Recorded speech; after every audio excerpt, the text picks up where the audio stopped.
Assalamualaikum warahmatullahi wabarakatuh. Saya bersama dengan rekan saya, Fatin, akan menjelaskan materi yang pertama, yaitu peradaban Arab pra-Islam. Sebelum kita memulai pembelajaran pada hari ini, baiknya kita berdoa. Berdoa dimulai.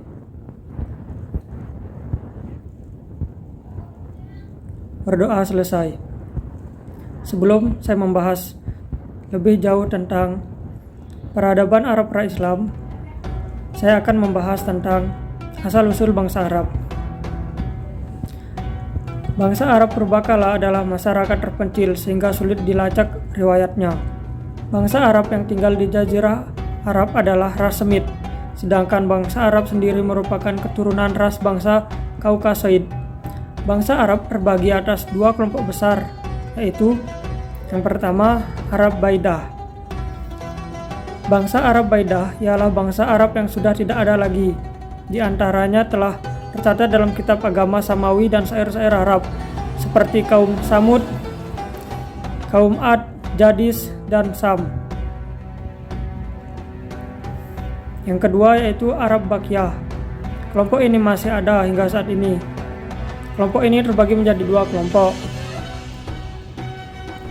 Yang pertama, Arab Aribah, yaitu kelompok yang bernenek moyang bangsa Khotan di Yaman. Kedua, Arab Musta'aribah, yang kebanyakan dari penduduk Arabia yang mendiami bagian tengah Jazirah Arab, dari Hejaz sampai ke Yaman.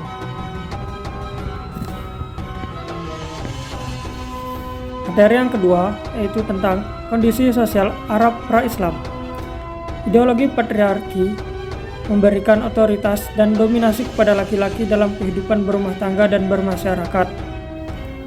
Ideologi inilah yang dipakai sosial Arab pada pra-Islam. Kehidupan berumah tangga dan bermasyarakat. Laki-laki pada umumnya memperoleh kesempatan lebih besar daripada perempuan untuk memperoleh presentasi dan prestasi. Dalam masyarakat kabilah, perang dianggap sebagai salah satu kesempatan untuk memperoleh taraf kehidupan lebih baik, meskipun dengan penuh resiko. Tugas perang pada umumnya dipegang laki-laki. Jika suatu perang dimenangkan, maka dengan sendirinya laki-laki yang berkompeten mengatur harta rampasan atau ghanimah.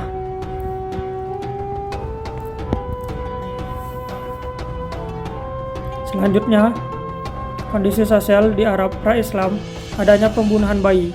Pembunuhan bayi pada kehidupan sosial Arab pra-Islam disebabkan oleh yang pertama, cara lain dalam mengontrol keseimbangan jumlah penduduk dalam masyarakat, yang biasanya menggantungkan hidupnya pada sumber daya alam yang terbatas. Oleh karena itu mereka memilih untuk membunuh bayi, khususnya bayi perempuan, secara selektif dan proporsional, dilakukan dalam upaya mencegah kemerosotan standar hidup mereka. Yang kedua, kemungkinan lain, pembunuhan dilakukan untuk ide pengorbanan yang diserukan oleh kepercayaan agama. Kasus penyembelihan putra Ibrahim pernah dipahami secara keliru oleh kalangan pengikutnya, yang menganggap setiap keluarga harus menyembelih salah satu putranya. Yang ketiga, kemungkinan lainnya yaitu mereka membunuh anak perempuan karena khawatir nanti akan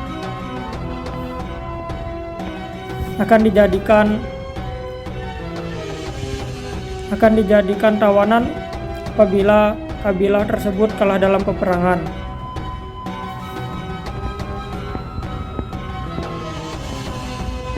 Dan yang keempat yaitu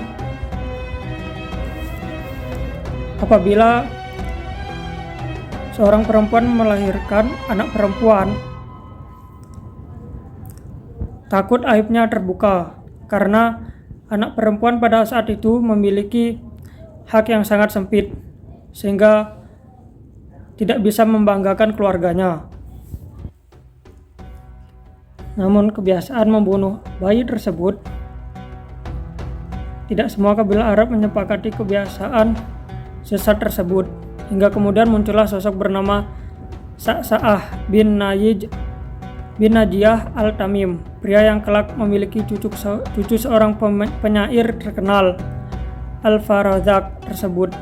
Tak segan-segan berkeliling untuk menebusi bayi-bayi yang hendak dieksekusi seharga 2 ekor unta yang tengah hamil 10 bulan. Angka itu tentu terbilang sangat mahal di masanya. Untungnya, Sa'sa'ah merupakan pemimpin kabilah Bani Tamim. Sebagian besar harta yang dimilikinya dialokasikan untuk pembebasan bayi-bayi yang nyaris dibunuh oleh orang tuanya. Hingga memasuki masa risalah Nabi Muhammad SAW, Sa'sa'ah berkata, "Sampai saat Islam datang, aku telah menebus 300 bayi perempuan yang dikubur hidup-hidup." Pengangkatan Nabi Muhammad sebagai Rasul menjadi kabar yang menggembirakan sekaligus mencemaskan bagi Sa'sa'ah. Membahagiakan lantaran ia yakin betul bahwa ajaran yang disampaikan putra Abdullah itu akan selaras dengan prinsipnya yang menentang segenap kezaliman. Mencemaskan karena secara keyakinan Sa'sa'ah merasa belum benar-benar menemui kemantapan, hingga di sekali waktu Sa'sa'ah mendatangi Nabi Muhammad dan memintanya melafalkan satu ayat Al-Quran. Mendengar permintaan Sa'sa'ah, Rasulullah menghadiahinya dua ayat, yaitu surat Al-Zalzalah ayat 7-8 yang berbunyi, Bismillahirrahmanirrahim. Wa may ya'mal mithqala dzarratin khairan yarah wa may ya'mal mithqala dzarratin syarran yarah. Barang siapa yang mengerjakan kebaikan seberat biji zarah, niscaya dia akan melihat balasannya. Dan barang siapa yang mengerjakan kejahatan sebesar biji zarah pun, niscaya dia akan melihat balasannya pula.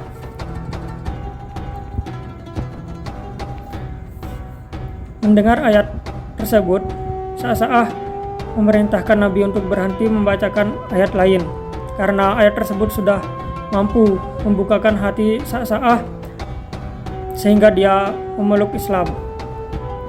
Sebaliknya, dengan dilahirkannya anak laki-laki, itu menjadi pertanda bahagia bagi keluarga, karena anak laki-laki pada saat itu memiliki kesempatan dan tanggung jawab yang besar, bisa membahagiakan keluarganya.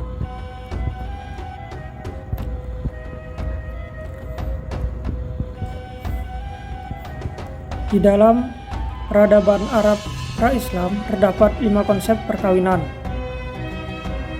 Yang pertama yaitu istibda, yaitu seorang suami meminta kepada istrinya supaya berjima dengan laki-laki yang dipandang mulia atau memiliki kelebihan tertentu seperti keberanian dan kecerdasan.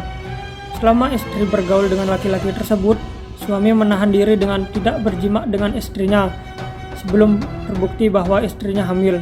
Tujuan perkawinan semacam ini adalah agar istri melahirkan anak yang memiliki sifat yang dimiliki oleh laki-laki yang menyetubuhi yang tidak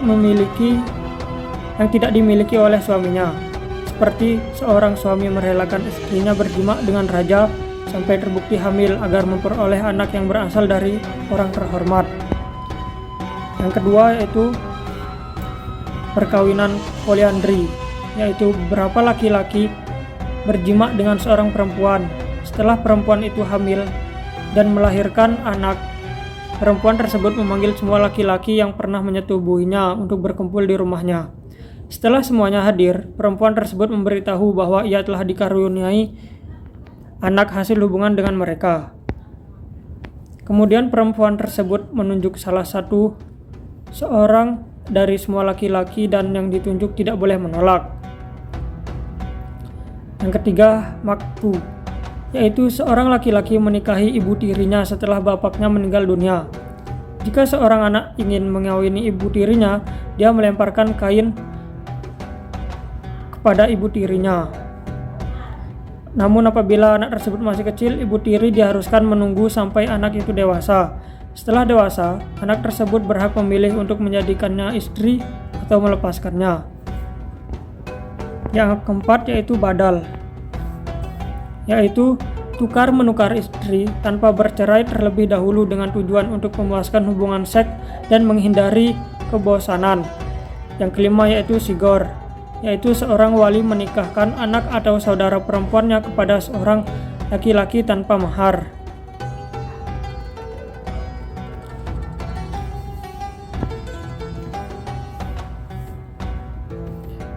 Dan pada saat peradaban bangsa Arab pra-Islam, Selain hal-hal tercela tersebut, masih ada hal-hal tercela lainnya seperti kebiasaan minum khamar, berjudi, berzina. Itulah yang disebut dengan zaman jahiliyah. Zaman jahiliyah bukanlah zaman kebodohan pada hal pendidikan, namun kebodohan dalam kemaksiatan. Mereka sudah tahu hukumnya namun masih melakukannya. Kebiasaan lain yang dilakukan oleh bangsa Arab pada saat itu adalah membuat puisi, membuat syair-syair, bahkan di beberapa kesempatan dilakukan perlombaan puisi dan syair-syair. Materi selanjutnya yaitu hukum di Arab pra-Islam. Hukum jahiliyah juga diistilahkan sekarang dengan hukum rimba, yaitu menegakkan yang salah dan mengalahkan yang benar. Hukum bukan berdasarkan kepada keadilan, tetapi kepada kekuatan. Siapa yang kuat, dialah yang dimenangkan meskipun di pihak yang salah. Yang lemah dikalahkan meskipun berada di pihak benar. Hukum jahiliyah dalam prakteknya sangat dipengaruhi oleh kedudukan. Orang Yahudi mau masuk Islam jika mereka dimenangkan. Di zaman jahiliyah sangatlah tepat kalau praktek hukumnya dikatakan memakai hukum rimba, sebab tidak ada perlindungan dari yang kuat terhadap yang lemah. Hal ini mengakibatkan seringnya perang antar suku. Demikian materi dari saya. Selanjutnya dipersilakan kepada Fatin untuk memberikan materi. Materi yang selanjutnya yakni sistem kepercayaan dan kebudayaan Arab pra-Islam. Mayoritas bangsa Arab pra-Islam adalah penyembah berhala. Dikisahkan bahwa penyembah berhala pertama di tengah-tengah masyarakat Arab pra-Islam adalah Amr bin Luhai al-Khuzai. Amr bin Luhai al-Khuzai merupakan pemuka suku Khuza'ah. Ia hidup dalam sebuah kehidupan yang terhormat, banyak sedekah, dan berbuat baik serta religius. Maka masyarakat mencintainya dan menaatinya karena mereka menganggapnya sebagai ulama besar dan wali yang mulia. Ia pun pergi ke Syam. Di sana dia melihat orang-orang menyembah berhala. Ia melihatnya baik dan menyangkanya benar, karena Syam adalah negeri para rasul dan di sana tempat kitab-kitab diturunkan. Akhirnya, ia pulang dengan membawa berhala Hubal dan memasangnya di dalam Ka'bah. Ia menyeru orang-orang Mekah untuk berbuat syirik kepada Allah dan mereka menjawabnya. Tidak lama berselang, orang-orang Hijaz pun mengikuti orang-orang Mekah karena mereka melihat orang-orang Mekah adalah para penjaga Ka'bah. Salah satu berhala tertua mereka adalah Manat, yang ditempatkan di Al-Mushallal di pesisir Laut Merah dekat dengan Qudaid. Kemudian mereka memasang Lata di Thaif dan Uzzah di Wadi Nakhlah. Ketiga berhala ini adalah berhala terbesar mereka. Kemudian syirik mewabah, berhala-berhala menjamur di setiap kabilah di bumi Hijaz.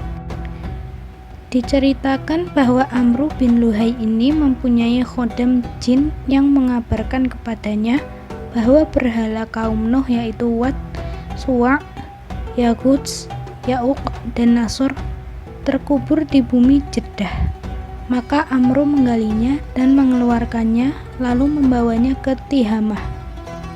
Tatkala musim haji tiba, dia membagi-bagikannya ke kabilah-kabilah yang selanjutnya mereka bawa ke negeri mereka, hingga akhirnya setiap kabilah, bahkan setiap rumah memiliki berhala. Mereka menjejali Baitul Haram dengan berhala. Selain penyembah berhala, masyarakat Arab pra-Islam juga sudah memiliki kepercayaan, tradisi, dan pengaruh tiga agama besar saat itu, yakni Yahudi, Kristen, dan Zoroaster atau Majusi.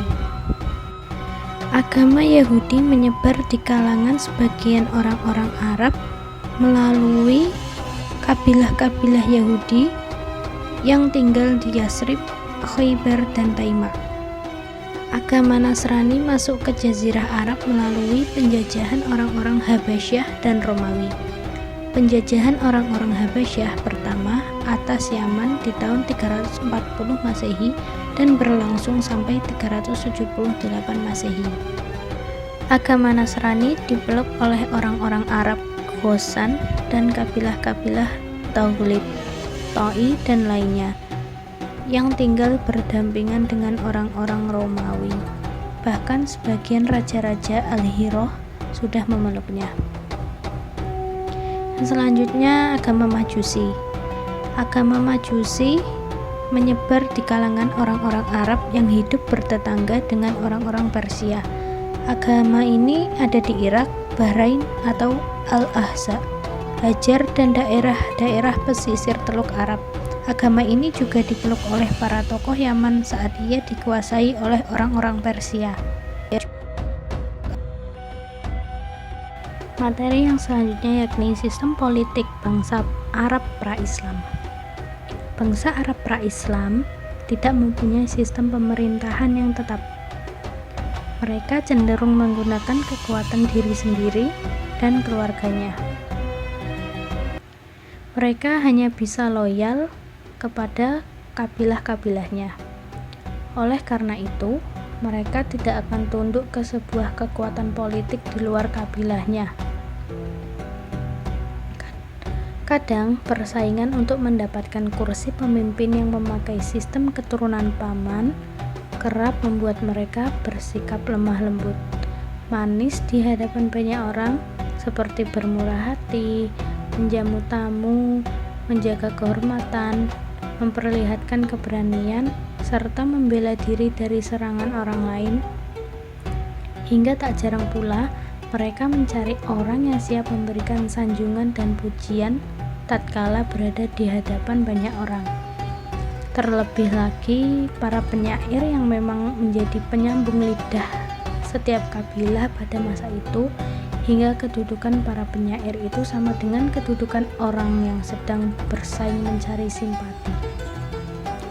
Model organisasi politik bangsa Arab pra-Islam lebih didominasi kesukuan atau kabilah. Kepala suku disebut syekh, yakni seorang pemimpin yang dipilih antara sesama anggota keluarga. Syekh dipilih dari suku yang lebih tua, biasanya dari anggota yang masih memiliki hubungan family. Fungsi pemerintahan syekh ini lebih banyak bersifat penengah daripada memberi komando. Syekh tidak berwenang memaksa, serta tidak dapat membebankan tugas-tugas atau mengenakan hukuman-hukuman. Hak dan kewajiban mereka hanya melekat pada warga suku secara individual, serta tidak mengikat pada warga suku lain.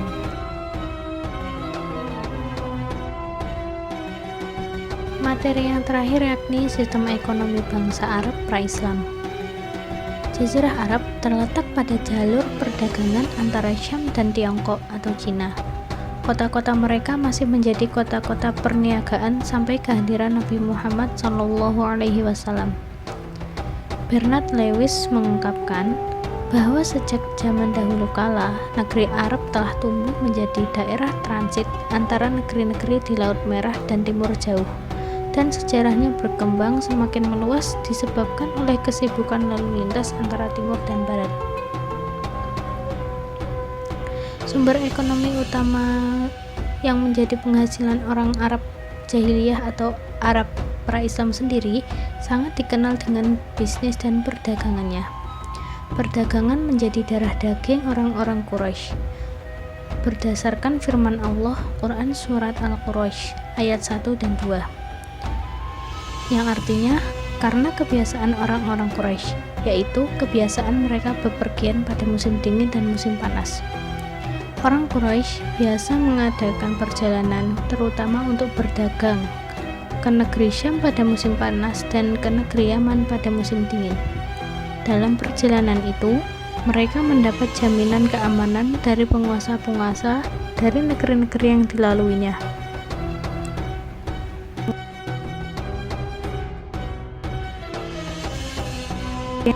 Demikianlah presentasi dari kelompok 1 dengan materi Arab Pra-Islam. Semoga bermanfaat. Wassalamualaikum warahmatullahi wabarakatuh.